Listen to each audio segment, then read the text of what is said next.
I always seem to do that, don't I? Hey, YouTube. It's Kim Brzalik. Well, I was watching YouTube, of all things, a little bit ago, and I ran across Kim Brzalik viewers also watch, and I always get a big kick out of that. Because, you know, my 87 subscribers. I do want to thank you all for hitting the like button. That's probably why YouTube put up that Kim Brzalik viewers also watch. Okay, what do we have here on the lathe? I have a piece of brass or bronze. I meant to have this information before we started this. I was going to get my my engineer's black book and find out what C360 brass or bronze is and what the characteristics are. But that's what we have. We have a piece of, I guess it could be 0360. It's more likely 0360. That's just the diameter of the 1.375.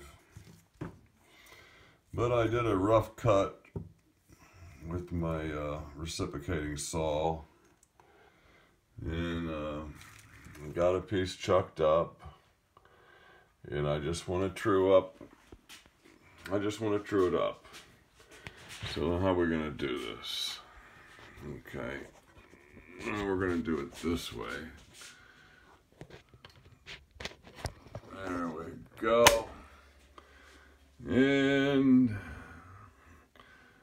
we seem to be in the picture there.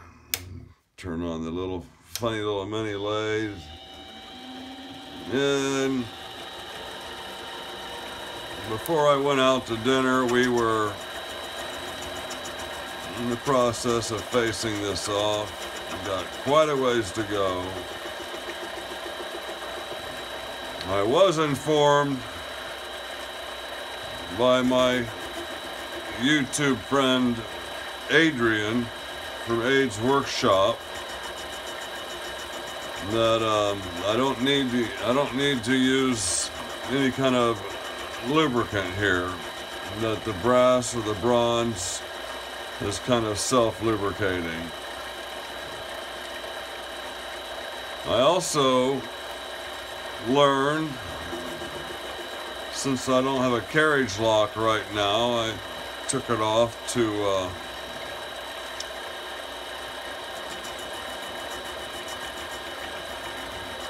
do some modifications maybe.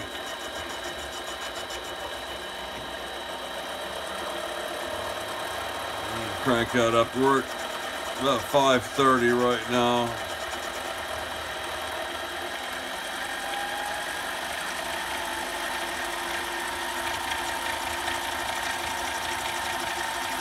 That's about 700.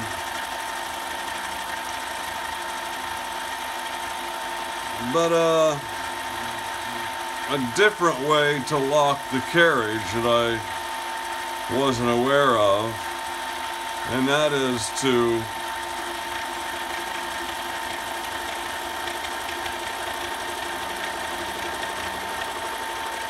I might as well just do it.